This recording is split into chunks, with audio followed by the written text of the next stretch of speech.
Welcome to Coffee and Contemplation, a Stranger Things rewatch podcast. I'm Robin. I'm Heidi. And today we'll be discussing Chapter 1, The Vanishing of Will Byers. So, we both are huge fans of Stranger Things, and we have been for a long time. We've had our ups and downs with all 3 seasons, but overall, we love this show, and I would even say that it's my favorite show as an adult, and so we just wanted to talk about it. So that's what we're gonna do. We're gonna discuss each episode in depth, but because it's a rewatch podcast that's being made now, after all 3 seasons have been made, we are gonna be bringing that perspective to this. So this podcast is going to have all kinds of spoilers. So moving forward, that's the kind of podcast that this is. We're gonna be kind of all over the place, bounce around a little bit, but we are really excited to talk about it. So let's get started.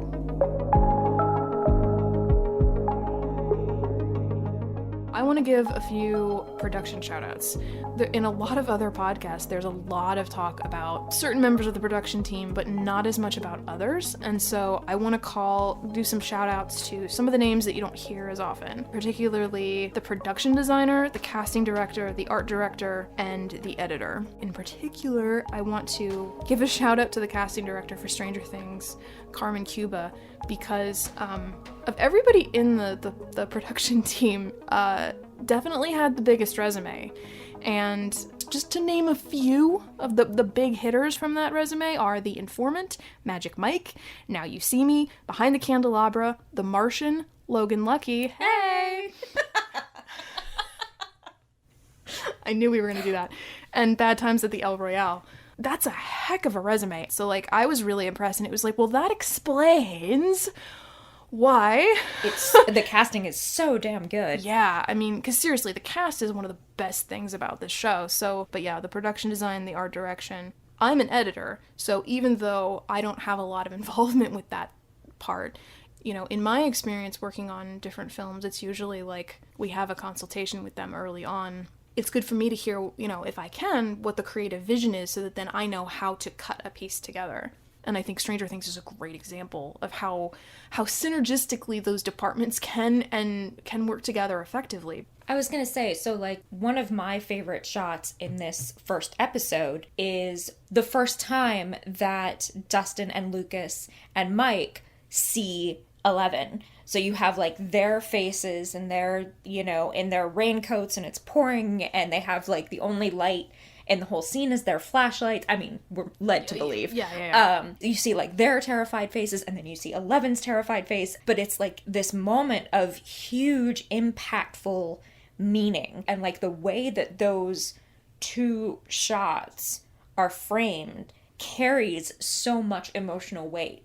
Yeah, I think something that one of the reasons people were so drawn to the show and were so, I'm going to say, charmed by the show. I mean, I wouldn't necessarily call the show overall charming, but the 80s nostalgia, that is very charming. It's very entrancing. And one of the reasons for that is that every single detail is so incredibly 80s. I mean, you can have things that are set in a certain time period, but that they don't try to make the time period a character. I would argue that, in Stranger Things, the time period and the town itself are both characters. Mm-hmm. And of course, those things intertwine, but they're also separate. Down to when everyone from the town was out looking for Will, they all had those 80s flashlights that were in they were either red or blue, put out absolutely no light whatsoever, but just seeing that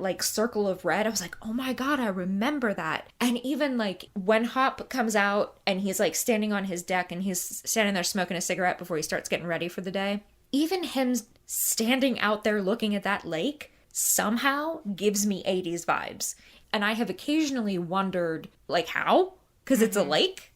I think the way the scene is framed reminds me a little bit of the way scenes would be framed in an 80s movie. Mm-hmm. And also something that you and I have talked about is in post-production, the way that they use I'm going to butcher this, so you're going to have to come along and help me. But the way that they use the colorization and everything that they do in post-production, and the Instagram filters that they use. Color grading. That's the one. Yep. They make it look as though it was filmed on film, and they give it like that 80s vibe. I agree. Like, I totally co-sign that. The other thing that I love about the production design, especially in episode 1, you get so much narrative information from it. The characterization, you get the economic differences between the Wheelers and the Byers. You get the, even Hop, like, you have the lake. You get this sense that, like, he's very much alone in this big open space.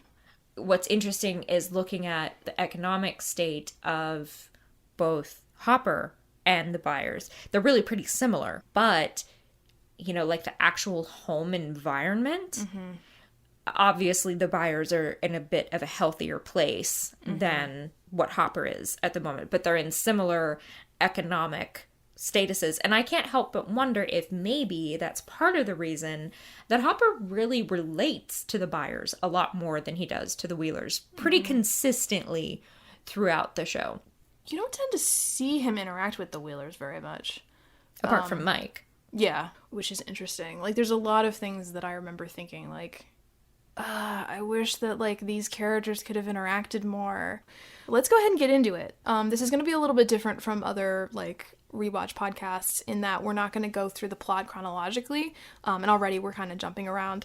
We're going to kind of go through them by thread blocks of characters, because it's been said, I first heard someone say it actually on the LSG Media Stranger Things podcast, the Hawkins Report. A listener wrote in there, but I've heard a bunch of other reviews also say that one of the things that makes this first season so effective, more than either of the other two, is that this first one really separates out the different groups and how they're all in different movies or stories. You've got the kids are kind of in their, like, Goonies, Stand By Me, kid adventure story. You've got the teen drama going on with Nancy, Steve, and Barb, but then you've also later got Nancy shifting into the monster, the monster thriller slasher with Jonathan. Joyce and Hopper are in kind of a political, it's not the right word. Conspiracy thriller. Conspiracy thriller, yeah, like, sort of story. And then you've got the lab, which is clearly your sci-fi paranormal thing going on, which also includes 11. So, and 11 ends up joining the kids at the end of this episode, because then they all eventually converge towards the end of the season. So why don't we start with the kids, since that's kind of where the story starts. I always forget every time I rewatch the first season that it actually opens with the lab. I always think it opens with the kids playing D&D. Well, that scene in the elevator scarred me for life, so I don't forget that. In fact, I recently started a new job, and I did not leave the job that I left for the reason I'm about to say, but at the place where I worked before, there were, we worked in this building, and when you pushed for the first floor, you could either, it was confusing, you could very easily accidentally push the basement button, because it didn't say basement, it said 1, and technically, like, the main entrance was on level 2. So I pushed, level 1 one day at the end of, a long day, and I was like, time for the homegoing, and the elevator, first of all, like, the elevator doors in front of me don't open up, the elevator doors behind me open up. Oh. That was strike number 1, and then I turn around, and there's this, like, long ass dimly lit hallway with, like, one flickering light at the end, and I was like, hell no I'm like pushing the button. No. Like, I can hear the Stranger Things, like, lab, the lab alarm in my head, and I'm like, no. Oh my gosh. That was legitimately a moment. So at one point I was in the elevator with another coworker, and somehow the subject of that came up, and I was like, yeah, like, you're gonna think I'm dumb, but it was like, I actually got, like, a little bit spooked, and they were like, 'cause Stranger Things? That's amazing. So fortunately I did not encounter a Demogorgon. Yeah, I ran. Yeah, understandably. And we can revisit that scene too, like, when we talk about the lab, but yeah, no, maybe I just block it, because I'm always like, because kids and D&D. So going into the kids arc, I did not play D&D when I watched the show the first time. I do now. I really enjoy D&D, but I remember even at the time being really impressed with how they presented it. It felt like it had been written by people that play D&D, love D&D, and were not interested in making fun of it. They just wanted to portray it from an earnest and sincere place. And the fact that the kids are actually kids, they're not teenagers, they definitely avoid this, like, teens who play D&D are losers, which I hate that trope. Yeah, it's garbage. But they don't even run into it here because they're younger, so they're, like, using their imagination and whatnot. And it just felt very authentic, and there's so much quick characterization that happens. Like, you really get a sense of who those kids are, those four boys are right away. And they're so wonderful. Mm-hmm. And I believe that was one of the first, if not the first thing that they shot. That if that's true, I'm pretty sure that that's true, that they were able to convey that much just joint chemistry and, like, yeah, bonding. Like, I buy it. Like, I believe that those kids have known each other for years and that they've been playing D&D for years. Mm-hmm. And it was one of the reasons I fell in love with the show so quickly was because of that scene. I would say, like, that is up there in terms of, like, an immediate establishment of characterization and an immediate ability to make you empathize with the characters is up there with the introduction of Miles in Into the Spider-Verse. Mm-hmm. It's just instant. And yeah, like, it does go a long way to sort of legitimizing playing Dungeons and Dragons, and it goes a long way to, like, unapologetically portraying Dungeons and Dragons, but, you know, of course there's also that foreshadowing there, because, you know, it's a 7, the Demogorgon got him, and also just, like, the really poignant moment of Will saying to Mike, it was a 7. The Demogorgon got me. I really want to get the, I feel like a terrible Stranger Things fan because I haven't actually yet gotten the graphic novel that depicts Will's experience through season 1, because I know it's out there. I just haven't gotten it yet. But one of the things I'm curious to find out is how he's able to not get killed/eaten when he's taken.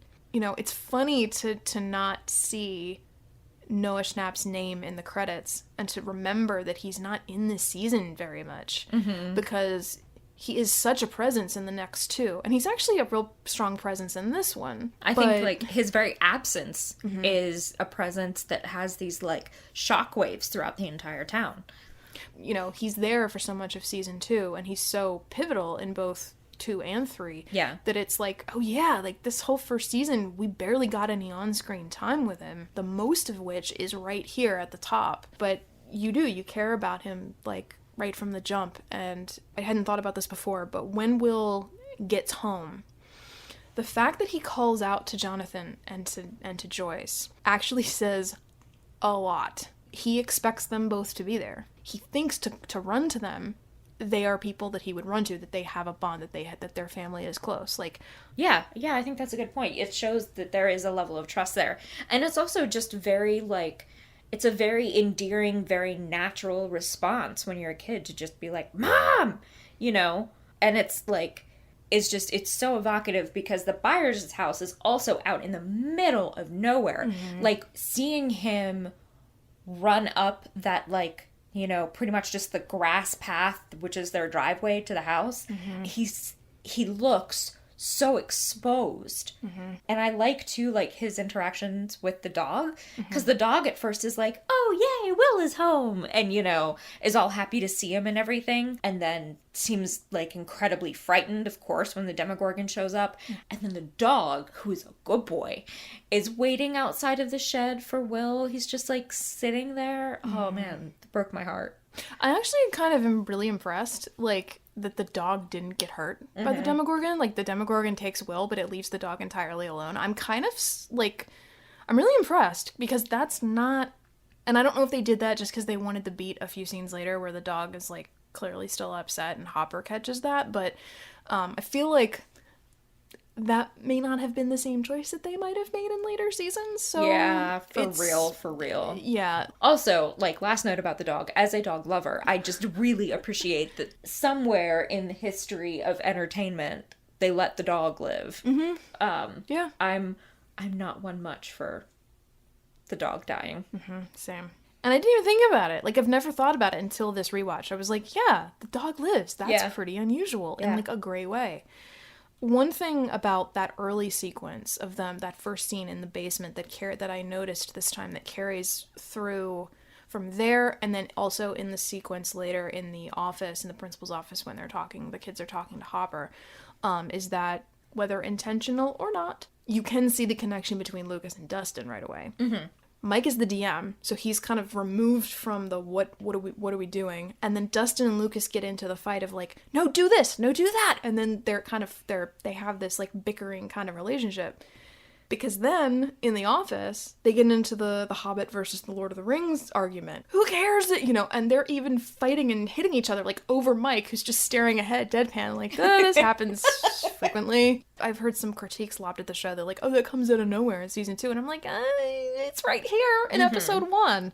So, and I like that in that moment when they go in to look at the transmitter, the radio, that Lucas is the one, because you'll see him throughout this season be the one of like, we have to find Will. I don't care about this random girl we found. She's not the priority. We have a mission to find our friend. And it's like interesting that he's the one that says, when Will sees this, like it's him that thinks of Will first. Yeah. And that the other two are like, yeah, but it's him that thinks of Will initially. I was like, that's a nice touch. Like it builds on that believability. Also, Dustin's like, why are we going towards the place where Will was taken? Is sort of Max says something very similar in season 2. Like, why are you going towards where we heard the noise? Yeah. Max and Dustin's response in that kind of reminds me of, I had a exchange student roommate from Australia, and we were talking about how, in Australia, there are just an amazing range of animals who will very happily murder you. And, so, I was like, how do you deal with that? Like, what do you, like, you've got sharks, you've got snakes, you've got spiders, how do you deal with that? And she was like, if I walk outside and I hear something in the bushes, I walk the other way. It's just simple as. She's like, I've seen you Americans be like, what's that over there? Let's go check it out. Yeah. And, she just kind of thinks to herself, well, she was nice. Like, it was nice knowing you. Well, and that's one thing that I actually really like about the way that Dustin is like, he doesn't just seem scared. Like, he seems like we're not really prepared for anything. We're just wandering around. He's like, and that was why I joked about it, but I do actually like the fact that he says, without any weapons.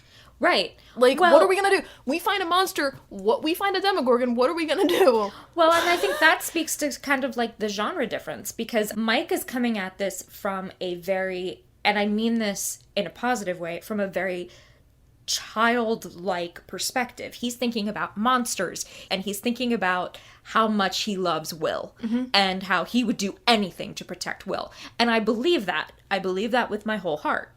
But Dustin is actually coming at it from a much more adult point of view.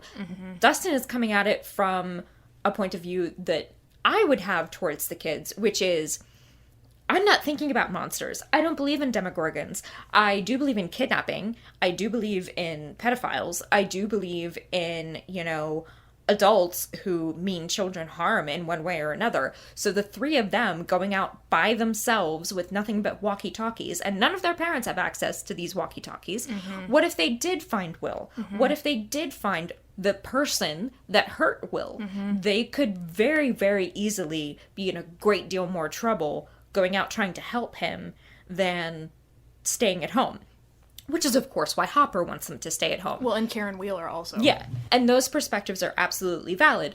But what they don't take into account is those three boys are at the age where you can't just tell them to stay home. They're really starting to get into their own, like, to the point that it might actually be a little bit safer and more beneficial to let them join the official hunt. Just don't let them go first. Well, and I think even if they are thinking that it's a literal monster, I think Dustin is still like, well, we have no sword, we have no fireball, because we are not actually magically endowed. What's interesting is that influences Lucas, because then it comes up soon here where they, like, gather supplies. Lucas is like, I got a knife, I got camo, I got, like, my wrist rocket, I've got, like, he comes prepared. Shall we talk about Hopper? Yeah, let's. So when we see him, he's in bad shape. He is in very bad shape. One thing that is consistent across all of the arcs is that ability to immediately establish empathy with each of the characters. But even before we get into the station with Hopper, that whole sequence where, you know, he's sleeping on the couch, he, you know, obviously had a rough night or has had a series of rough nights because there's empty beer cans everywhere, the ashtray is full and the TV was left on overnight. And he's taking the pills with beer. Yeah, in the morning. Yeah. But even, again, like, referencing that scene where he walks outside and starts smoking a cigarette and is just, like, looking out over the lake. And shivering. You can tell there's insides there. Like, there's depth of... When I say a character has insides, that just means, like, there's depth of character. There's something going on there. It's not just a one-note performance. You can tell, like... I mean, yes, this is not my first time watching the show, but I feel like... even the first time I watched it, that I had a sense that this is not how he started out. This is something that happened to him rather than how he's always been. And then, of course, you know, you get into the office and see the dynamic between him and his two officers and between him and Flo. I love that sequence. Like, it was kind of funny, both in season 1 and season 2, when his truck rolls up in front of that police station. I want to stand up and cheer. I don't know why. I think a lot of it's probably because of the way it's shot, but also it's like, yeah, Hopper's here. Like, which I feel that way. Like, when Hopper, like, arrives, like, on a scene, like, it's like, yeah, Hopper's here, you know? Like, that's a good thing. But also, the way that sequence is done, that whole sequence is shot in such a way that we're supposed to think he is a badass. And I think it's deliberately done for two reasons. One, I think it's to contrast what happens when he actually gets into his office with Joyce, but also to contrast what we just saw him have to rise out of. Right. You know, like, morning, Flo, morning, boys. Like, how's everything going? And he's shot very, like, high. He's shot kind of high in the frame. You know, his shoulders filled most of the frame at one point. That whole sequence is one shot, which is interesting. Once he walks into the station, that's all one sequence. He's very dominant in that situation. Yeah. Both in the writing and the way that Harbour delivers. Also, just general appreciation for Harbour's performance. Just throughout. Yep. But, like, the way he plays that is like, okay, yeah, I'm on that. And then, of course, we get our titular line here. Mornings are for coffee and contemplation. And it's very, like... And I don't know how active Clint Eastwood was in the 80s, but in that scene... we're getting very Clint Eastwood kind of vibes. Like, I'm above it all. I'm super cool. I'm in charge. But that's undermined very, very significantly by what we've already seen from him, which is that he has this very solitary, depressed, frankly. We see right away that there's an issue of depression there and also of addiction. And that and like you said, he's got to rise up, he's got to psych himself up and get ready. He's got to put on his, like, Hopper suit. And not to say that his demeanor is an act, because I don't think it is. But I think we all, maybe not every day, but I think there are all definitely times when we have to put on our costume. And I love that then when he walks out of that main office area and he walks into the hallway, the music goes away, the lighting changes, he becomes smaller in the frame, like the frame becomes wider, and it's like, it totally shifts. Like, he just sees Joyce and it's like everything shifts. And even though he kind of continues the vibrato a little bit, it's very different. In the scene with Joyce, I noticed this time, blocking wise, he is seated for the entire scene. She is standing for a good portion of it. Eventually she sits down, but it's just like, I liked that change, that shift, and also, like, he starts speaking more slowly throughout it, and it becomes this interesting contrast of, like, Joyce, who is so high-strung. Her whole body language and the whole scene, she's moving almost every moment she's on screen. general appreciation for Winona Ryder's performance. Yep. We'll get there. Yeah. We'll get there. Something that I thought was really interesting in this watch is the power dynamic between the two of them. Because in this situation, Hopper has all the power because literally he is the chief of police. And she's going to him for help to find her missing son. And, you know, within the context of the time period that we're finding ourselves in, she's a woman, she's a single mom, she's a working single mom, 3 strikes. And also, you know, as you said, she's very frenetic, she's very high-strung. She's convinced that someone has taken her boy and he's barely been missing for, like, you know, as far as she knows, like less than 2 hours. So it would be very, very easy for this power dynamic to work completely against her and for Hopper to say, come back if you don't hear from him by tomorrow. And I am sure that this has happened to many a mother. But what's interesting about the power dynamic in this scene is that it starts off that way, where you have Hopper being like, nah, he probably is just playing hooky. Nah, maybe he went to go see his dad. Whatever. But eventually, he sees her and he hears her. And instead of dismissing her, he actually capitulates to her and takes it seriously.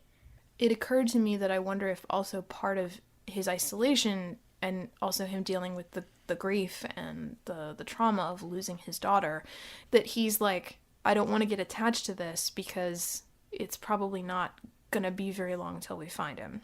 But then as he continues to investigate it, it's like there's just enough that's weird about it, dare I say strange, that he starts dedicating himself to it. Even though, I mean, he brings up his daughter. Like, I thought that was fascinating. Like, he doesn't even, it's not even like that someone else asks him. He brings up Sarah. Yeah. So it's like clearly the fact that this is a missing kid is weighing on him. Yeah. And I mean, Hopper comes from a long tradition of depictions of men who are cops or were cops that have seen things and have like tried to get away from it all, but then this case comes along and then they have to go back into their badassery and they have to fuck shit up.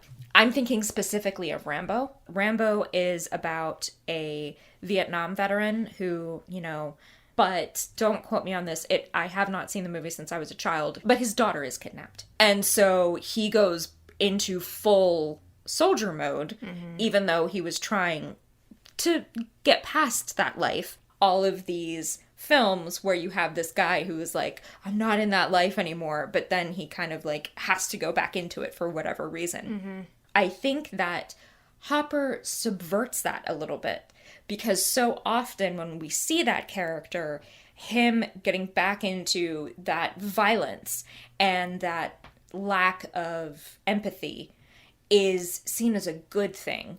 Whereas with Hopper, we're really looking at the damage that Hopper has sustained. We're really looking at how he's not in a good place.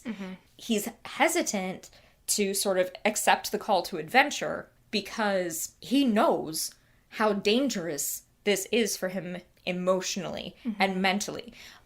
I don't think he gives a shit about the physical danger, but I think he is aware of his mental and emotional fragility, subconsciously if not consciously. And so I think that's why he immediately is like volunteering information about Sarah, because he's aware of how much this case is going to push his buttons.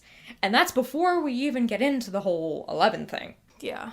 But I know that you had said you wanted to to address the scene, some of the stuff that gets said in the scene with Joyce. So the first time that I watched that first episode, my feathers got severely ruffled by the exchange of Joyce telling Hopper that Lonnie used to say that he was queer and called him a nasty word.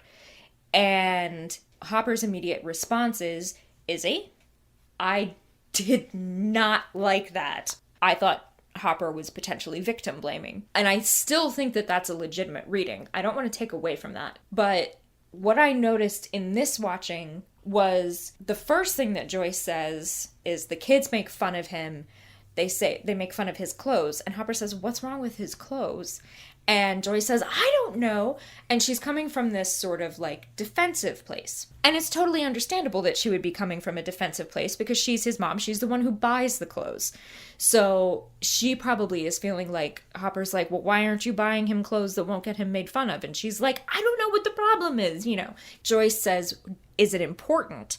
And Hopper says it could be. And so then the queer conversation comes up. I kind of wonder now if there might be room for a more sympathetic reading wherein Hopper's asking these questions because they are important. Mm-hmm. If Will is getting bullied or if Will has been abducted by someone because they think he is queer, that is important information. If Will is being bullied or something's going on because they think he's weird or a nerd or, you know, his clothes are weird, that's important information too. If he has weird or distinctive clothes and they're looking for him, that's important information. So it took me a while. I mean, it took me 3 seasons to get to that reading of the scene. I still stand by my initial reading of it in that we can't know what he means by, is he? And I think the knee-jerk reaction to that is always going to be like, Hopper's being a jerk. But now, with the benefit of knowing more about Hopper, I'm not saying we misjudged him. I'm just saying I wonder if there's room for that reading. Because Hopper also delivers it kind of peculiarly. Like, he delivers it very deadpan. It's very much like, is he? Like, it doesn't convey a whole lot of judgment either way. It's always sounded to me like, okay, don't beat around the bush, just tell me what the situation is. Like, it's, you know, the fact that he doesn't respond to the use of the term that Joyce uses, Lonnie uses, that's the part that bothers me. Yeah. Is that there's no acknowledgement of, like, his father calls him this. Yeah. Yeah, I remember that you were very, very, like, I don't know about this guy. Yeah. Yeah. Yeah. The only other comment I have about Hopper is later when he does go to the Byers house to bring the bike back and he's starting to investigate, and I like that you do get a sense that while the other cops are lazy and they're not on Hopper's level, they're not total morons. Right. And also that Hopper is competent. You see that he is maybe a little bit lazy also, and he's got some stuff going on, but he is treating it, I think you said when we were watching it together, you were like, he's treating this like a cop. He's acting like a cop. He's not just blowing it off. He is taking it seriously, even if he's not taking it as seriously as we will then see him do as we proceed. Right. His level of escalation is reasonable for his context, and I appreciate that. I don't think that we can ask him to be at the same level of escalation as the kids or Nancy and Jonathan, but I do think that it's reasonable. Agreed. So, speaking of Joyce and Jonathan. Yes. I love them so much. I mean, I love all the characters, but damn, I love Joyce and Jonathan so much. Like, you know, the family dynamic that is established in that first scene where Jonathan is making breakfast and Joyce is running around looking for her keys. And even before they notice that Will is missing, like, the level of cooperation and sort of shared responsibility is really, really touching. Jonathan has sort of stepped up into that sort of hero child role, taking on extra shifts at work because they need the money. He's making breakfast for his little brother. He's taking on a lot of child care responsibilities because he's trying to make sure that he's always home when Will is home, keeping track of Will's schedule. Like, he was at the Whalers all day.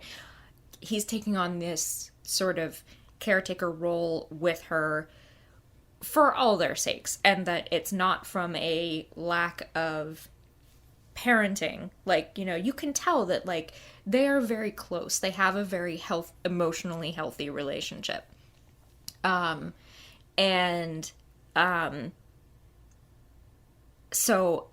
Well, and he'll tell Hopper later. He says she has anxiety problems, and so it's kind of like, you know, I watch that first scene and go, like, he's trying to, like, caretake her as well. Yeah, he is. Absolutely. In terms of like, again, like in terms of trying to help her track down her keys, telling her that he's taking extra shifts to try to take the money. And when she's like, no, we talked about this. You can't do that. And he keeps saying like, well, you get the impression that like, yeah, she is coming at that from a place of, you're a kid, I want you to be a kid, like I gave you the responsibility of looking after Will, but there's the underlying thing of, I don't want you to be taking all of this extra work and worrying about something that you should let me worry about. And him being like, but I want to because I have to, because we need the money, you know. Just thinking of Jonathan's characterization. Not that he doesn't fall down, because we see him fall down in terms of, you know, his behavior in this season. But something that I appreciate about Jonathan's characterization is that he also is a sensitive kid.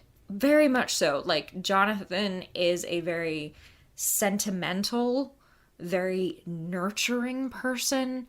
He's artistic. The intense way that he is nurturing towards everyone he cares about, honestly, including Nancy even, in this season, is very uncommon.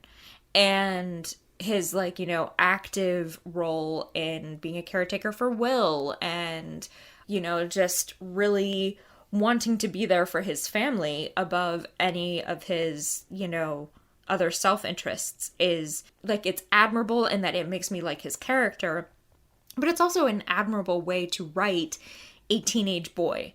I think we have like one template for teenage boy, and, you know, you can have any characterization you want as long as it's exactly this.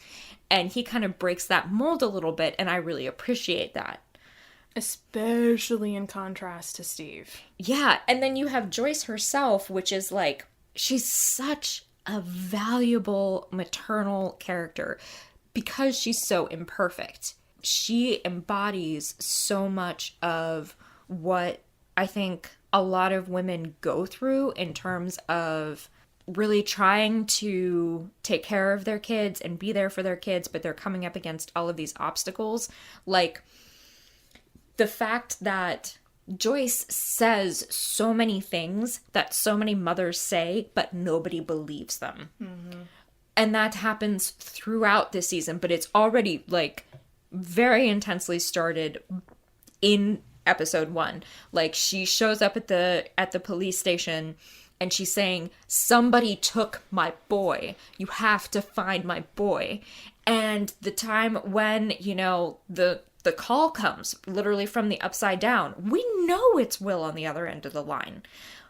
And she says, like, I know it was him. I could hear him breathing. I know his breathing. That sounds bonkers, but she's right. Every single time throughout this entire season, and I would argue throughout the entire show, she says something related to her boys that sounds bonkers. She is absolutely right. And I just think that that's really a beautiful way to validate the maternal experience. Because so often women are right about what's going on, but they're not listened to with dire consequences. And I just, you know, and again, like, Winona Ryder's performance is just so fucking good. But, you know, but she is flawed. She's scatterbrained. She has anxiety. She can't really express herself very well. She doesn't have a lot of money. She's vulnerable. Like, something that I thought was interesting that was that both Jonathan and Hopper are both telling her to calm down the whole time. Yeah. And what I appreciate about Joyce as a character is that she doesn't. No. And she doesn't, because it happens in season 2 as well. People are like, just calm down, Mrs. Byers. And she's like, no. And that's kind of what Nancy does as well. Yeah, and I love that first scene between she and Jonathan because, I hear her projecting a lot with, like, I can't believe you. Like, she says that over and over. And you shouldn't be taking all of this work. You should be here for the kids. Right. And then, you know, she says later to Jonathan, I haven't been there for you. I'm sorry. She gets to see how upset he is. Like, the fact that he's like, it's my fault if I'd been here. It's like, so she gets to see, like, her saying, like, That there is an additional level of like, Right. I put a lot of blame onto him there. And so they get to kind of cry it out. But also she's also there going like, you're upset. Tell me what's wrong. Like, let's like, tell me, like, go ahead and let your emotions out. Like, Definitely Joyce has a closer relationship with her kids than either of the Wheeler parents do with theirs. on the Random Tea Stranger Things podcast, they talked about how in the flashback to in Castle Byers, and how the bit with Poltergeist, they were kind of going back and forth and talking about the different reasoning for why this situation is the way it is, and why she, quote, changes her mind, and they speculate that it's because she didn't think she could afford the tickets. It's possible. And so then that's why, but she's like, I'm not gonna change, I'm not gonna tell him that that's what happened. But it's a thing of like, it's too scary, you can't see it. And so, like, I thought that was a really sweet read of that. And that shot then when it cuts back to Joyce and Jonathan, like, out there looking for him, that shot from inside Castle Byers, like, looking out, that might be one of my favorite shots of the entire series. I love that shot. It's just, like, with the curtain blowing, it's just, it's such a... You know, I love how warm the flashback is because you're inside. Yeah. The color palette is so much richer and so much more saturated, and then you cut to like that really harsh, muted color palette. It's such a nice contrast because it's not that obvious either. It's kind of a subtle change, but it's enough that you can feel feel it really strongly. Yeah, and I love like that flashback scene is so valuable because you get such a really, really good view into Joyce's relationship with Will. You've seen now by this point, pretty in-depth Joyce's relationship with Jonathan, but you also see the closeness that's there between her and Will because, you know, she tries so hard to remember Radagast's name and, you know, she's like, Radagast, you know, and then she goes in and she's like, you know, are you gonna have nightmares? And, you know, like, she's happy to be able to offer this to him. Like, I changed my mind, she says with this little, like, smile, and that scene raises the stakes really, really high because you see what's missing. You see what can potentially be lost.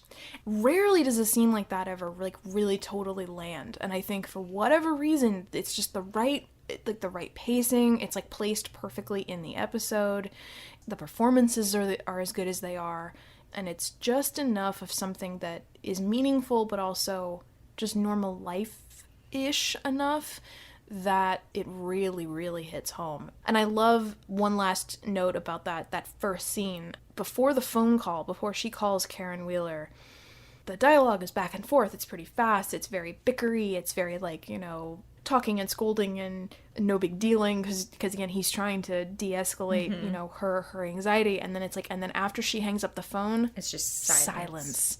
And it's like, that says so much because now they're both like, okay, something's wrong. So yeah, I love those. I love Joyce and Jonathan, and it's interesting because I would not have like lumped those two characters together in one arc because they don't stay connected for I mean, they do, but Jonathan will eventually slide over into Nancy's plotline. Speaking of which, so we have Nancy, Barb, and Steve. Those are the next group. So the first detail I noticed this time that I thought was really interesting was that Nancy is actually on the phone with Barb when Dustin comes up to offer her the pizza, which is, I mean, I'm sure many people have noticed that before, and like, it's not that big of a deal, but what I like about it is that it's after 8, you know, on a school night, so they're not just friends at school, like, that is established. So it isn't like she gets to school the next day and then Barb just springs, you know, their relationship springs out of existence there. It's like they're clearly friends beforehand. I just thought that was kind of a nice little detail. The inherent necessity as a teenager to be on the phone with your friends for multiple hours because you're essentially like hanging out, you're catching up. All of that is done digitally these days, you know, with like texting and social media. Yeah, and social media. But I kind of had like a nostalgia moment of like, oh my God, like, you know, I get to have a phone in my bedroom. And I never had an actual phone in my bedroom, but we had like multiple, you know, charge phones, cordless phones. And I would be like in my room with the cordless phone for ages. Until the battery ran out. Until the battery ran out, Yeah. And, like, one of the most common punishments among, like, myself and my friends when we were teenagers was taking away phone time, which was just torture. And also, like, the whole thing of calling someone's house and, like, their parents picking up and being like, can I talk to Sarah? You know? Or, like, because something that I was just thinking now was, like, did Steve call? How do her parents not know about Steve?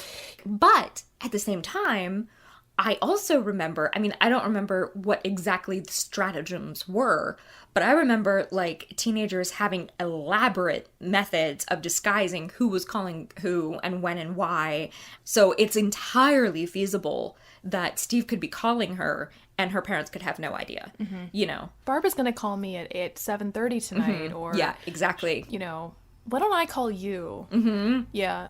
So when Dustin comes out of the house and says, your sister has a stick up her butt, you know, she used to be cool. And then Lucas, of all people, is the one that says, yeah, it's because she's dating that jerk Steve Harrington. I never thought anything of it, but then this time I wondered, how do they, because by season 2, they all know who he is because they've been dating for a year. Yeah. So, like, they've probably seen Steve a lot by that point. But I kind of just started wondering, like, how are they even aware of that? Or, and least of all, that he's a jerk. Yeah. He's not friends with Jonathan.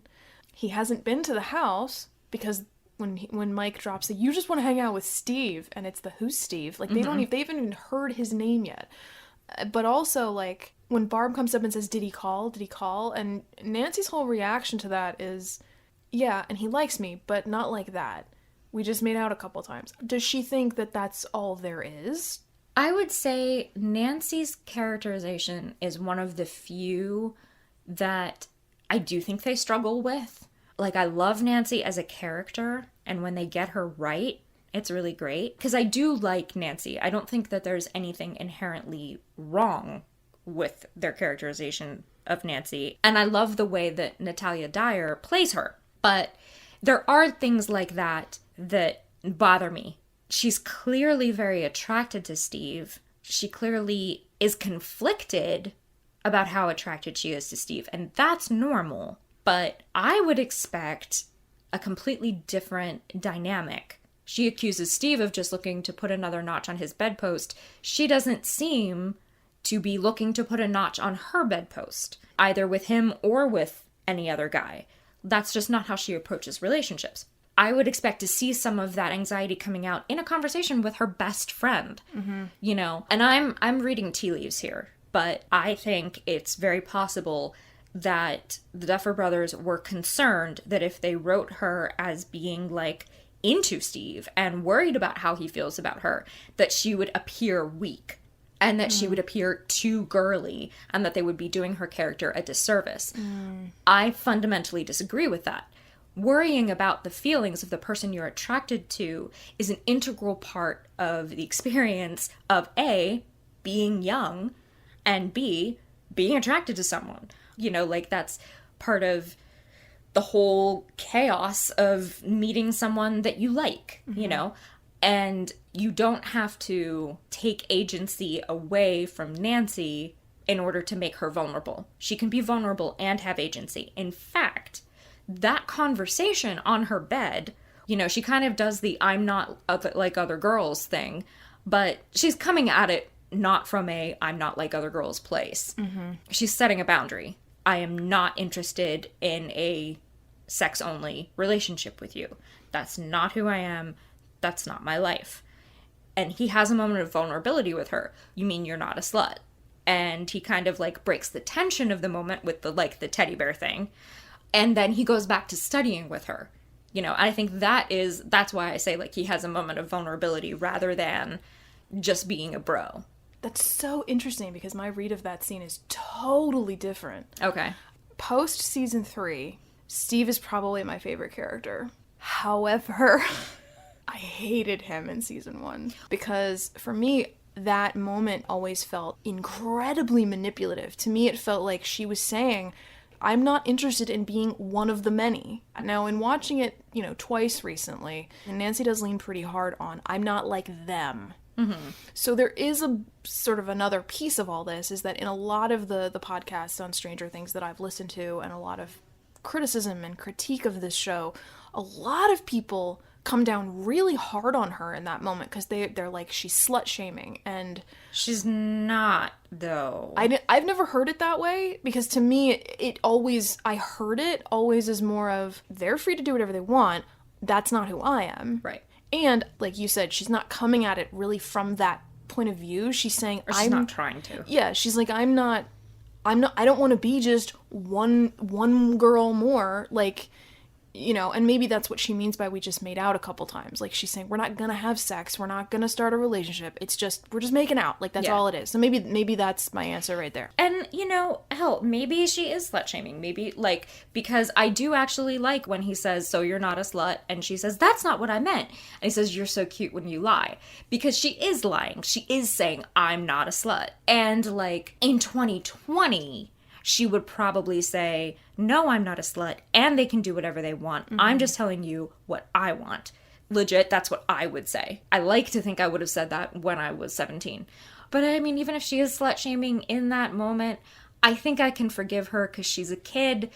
She doesn't know what she's doing, you know, like, I'm not going to celebrate for it, but it's like a nuance and a complexity. Like, I'm not going to condemn her for that any more than I'm going to condemn Hopper for pill popping.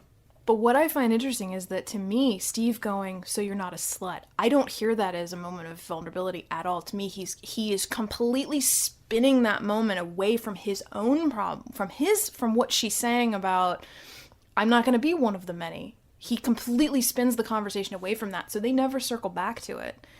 And it still is how I hear that moment, is very, very manipulative.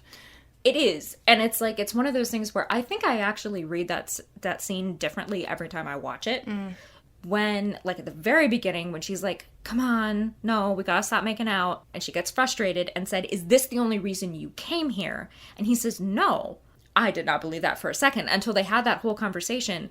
And then actually, like, as I was watching it, they have that whole, like, you're an idiot, Steve Harrington, and he says, you're beautiful, and then she gives him that super, super soft look, and, like, to my eyes, she's, like, ready to start making out again, and then he leans over and picks up the flashcards. That, to me, is what saves the scene, because everything up to that could have been very, very manipulative, but the fact that he's like, okay, I hear you. The only thing is that my initial interpretation of that was also like, he's still playing her. He's just like, this is a long game. I just have to play it out longer. This is still me manipulating the situation. I don't actually think I believe that anymore, because having seen it could be. And, like, I'm not trying to say that he's a choir boy. Like, I hate him being like, if I get an answer wrong, I take off an article of clothing. And if you get an answer wrong, you take off an article of clothing. Like, she had clearly set up the boundary of, I want to study. She said this, like, multiple times. Yeah. And then he spun it around into making out. Yep. And that's when she finally really, really put her foot down. She should not have had to do that. Well, and escalating it from making out. And also her saying, like, my parents are here. Yeah. Like, and I hate that I laugh at the line where he, like, looks around and he goes, I don't see them. Like, yeah. Don't like that line, but it's funny. Yeah, I mean, one of the things that's been well documented at this point is that, you know, that they weren't expecting that character to become what he became. I do want to, though, spend a, like, half second on Barb and Nancy's friendship. I really, really enjoy it. I find their friendship very, very true to life. I love that Barb is, like, encouraging her in her relationship with Steve, but at the same time that there's this note of, like, you know, fear of abandonment that's very normal. You know, she's not saying, like, well, if you go off with Tommy H. and Carol, then I'll never talk to you again. It's a playful, like, don't leave me behind as you get super popular, you know. Nancy's response to that is very much like, girl, please, you know. And then when Nancy finds the note from Steve in her locker, like, Barb shifts right back into, like, oh, you were saying? You know, there's so much affection in their friendship. So much props to Shannon Purser for giving us Barb in, like, so little screen time. And yet she has this intense presence to the point that, you know, there are cutesy little books that are supposedly by Barb, like How to Be a Best Friend by Barb or whatever, nice. you know, and she is a fully realized character. But yeah, I love her and I love their friendship. That dynamic is so valuable. And then there's 11. She is so compelling. Millie Bobby Brown's performance is so arresting. And again, another shout out to Carmen Cuba, because, I mean, that is the perfect casting. The second you see her face, you are with her. You're like, you know exactly who she is, what she's thinking, what she's feeling, even though you know nothing about her. I mean, the only thing that I'm kind of like about in this episode with the way she's shot is I love the thing with the bare feet. I love that. But like the slow pan up, I'm not sure. I don't like it. It squicked me a little bit. I don't like when women's bodies are shot in fragments. The shot of the feet is great, but the way they pan up felt very male gazy, and she's a child. I mean, male gaze is never appropriate, but it's completely inappropriate with a child. But it wasn't something that I found was a recurring issue that sticks out in my mind. And of course, like, her instant relationship with Benny is really, really compelling. Like, the way that they introduce her powers with the fan is great, because it just shows her just being like, just wanting to do it for convenience, you know, and she's not hurting anybody. She didn't destroy the fan. She just turned it off. And like, the fact that, like, she's a kid, she wants French fries, she wants burgers and ice cream, and just like the really, really small character note that when Benny sees her and she tries to take off, she grabs the basket full of French fries and she's trying to leave, and I'm like, mood, girl. And that just always spoke to me of, like, that she's smart. I mean, yeah, there's the I don't know when I'm gonna eat again thing, but also the, like, I just kind of love it even on the level of, I really like these and I don't want to leave them behind. Yeah. Well, the fact that she asks that, or that Benny says, did your parents forget to feed you? It makes me wonder with the way she's wolfing down all that food. Like, it does. It makes me wonder if, like, they weren't really feeding her very much. I mean, they wanted her to kill cats and whatnot, so, you know, the fact that they might try to starve her and they were putting her in isolation, and she can't fucking talk, so not being able to, you know, have sufficient food is entirely likely. But yeah, I love how feral 11 is. You know, despite having grown up, being essentially taken care of, kinda, she has a very, like, animal reaction to unfamiliar stimulus. And I love the way Millie Bobby Brown portrays that as very, like, it's so much in the eyes, like the reluctance to talk, the intensely guardedness of her character. And I also love, like, right away that 11 knows exactly how powerful she is. Her perceptions of herself, we learn later on, are skewed negatively, but she never thinks that she is less powerful than she is. And she knows she already has, like, a good sense of who her enemies are and who her allies are. Like, she doesn't try to hurt Benny. She could very easily have hurt Benny. She could have taken Benny out. She could have even just knocked him down to try to get away. But she didn't. But she had absolutely no hesitation killing those two people when they came for her. And, like, good for her. This is not me making a judgment. I like her complexity. And I love that she's not helpless. I love the film Fifth Element, and you have Lilu, who's a great character, but she has a lot of problems in terms of characterization. She's, you know, a huge example of Born Hot Yesterday. She's completely helpless without Corbin. 11 doesn't have those problems. Possibly, you know, they got away from that because they're modeling her on Ripley a little bit. Possibly they avoided that because they made her a child. But also, I mean, you know, credit where it's due. Like, they created this, like, really powerful character, but very vulnerable character at the same time. And I love that balance. I love the balance of power and vulnerability, especially in women. Yeah, like, I think she's amazing. Coming back to it after 3 seasons, while she does grow and evolve as a character, I do like how consistent she is. Her powers will grow a lot, and that she has a lot of inner stuff that she's gonna wrestle with. But I like that this character was very clear from the beginning, and they have stuck to that. Absolutely. And I think it's kind of interesting, knowing where the show goes, that her first friend is Benny, who was a friend of Hopper's. So it makes sense that she would end up having, like, this close relationship with Hopper, because... Yeah, because Benny. Again, kind of, like, tapping into that, like, sort of strength plus vulnerability, not strength versus vulnerability. I love that she has this, like, badass scene where she literally kills 2 grown-ass adult men and then ends up in the woods, soaked by herself, this, like, pleading and terrified look that she gives the 3 kids, because she does need help. She needs them, and I think, you know, maybe even just on an instinctual level, on an intuitive level, she understands that they're not going to hurt her.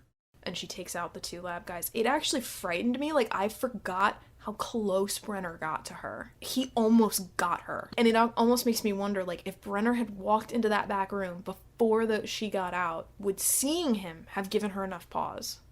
I don't know. That moment is a great example of the main character escaping the big bad, and then we find out later just how much danger they were actually in. And I love that in any kind of narrative where you have that brush with the big bad, that you only find out later just how dangerous they really, really are. Like, I definitely didn't know that the lab guys were the bad guys at the very opening sequence with the Demogorgon in the hallway. But, like, as soon as Brenner was like, we will have had this evacuated, we are under protocol, whatever, and they're just, like, very casually white manning their way to this, like, oh yeah, you know, and they were like, what about the girl? She can't have gone far. I was like, fuck you in particular. But I have to say, like, of the lab stuff, I find Brenner to be the most compelling antagonist. I mean, I think he's their Moriarty. One, like, random question I had, though, was how did the Demogorgon get in the elevator? How did it get in there? I pushed the button, Robin. Don't ask questions. And also, the hallway is awfully empty, although it does provide a nice contrast to them when they go back in with the hazmat suits. Do you think that's an E.T. reference? Because I was just sitting here thinking that must be an E.T. reference. Yeah, you're right. Yeah, I'll bet it is. Other miscellaneous notes, comments, things. My kind of wrap-up thought is just, it really stands up to multiple rewatches. Like, I notice details that I missed every time, and even if I don't, I still enjoy it just as much. And yeah, I'm glad we're doing this, because it was a fun time to rewatch this episode. Same. Yeah, my overall takeaway from this episode was that, yeah, I can still see why it was so compelling for so many people. I can see why it took off so fast. And I mean, even now, it's really hard. It was really super difficult to not just keep going, to not just keep watching the season. I mean, even knowing everything that follows, it really was very hard to actually say, no, I don't want to watch chapter 2. There is just something, that kind of magic that happened. They came out the gate swinging. The other thing about this show is that it moves. Like, I'd forgotten how much actually has happened by the end of the first episode. Yeah. It hits the ground running pretty hard, so, and I appreciate that. So, ultimately, that concludes our discussion of Chapter 1, The Vanishing of Will Byers. It was a good discussion. We realized we have more to say than we realized. Next episode will be a little bit lighter because we won't be starting off with, like, any framing device. We've gotten a lot of our, like, contextual discussion out of the way for the show as a whole, but we will still be bringing that overall, like, spoilery perspective to next episode as well. So thanks for listening, and we will see you next time. Over and out.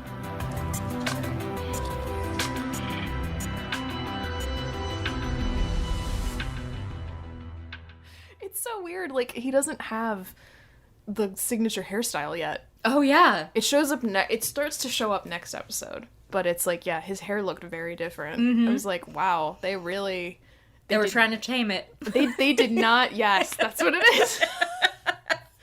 They didn't know what they had.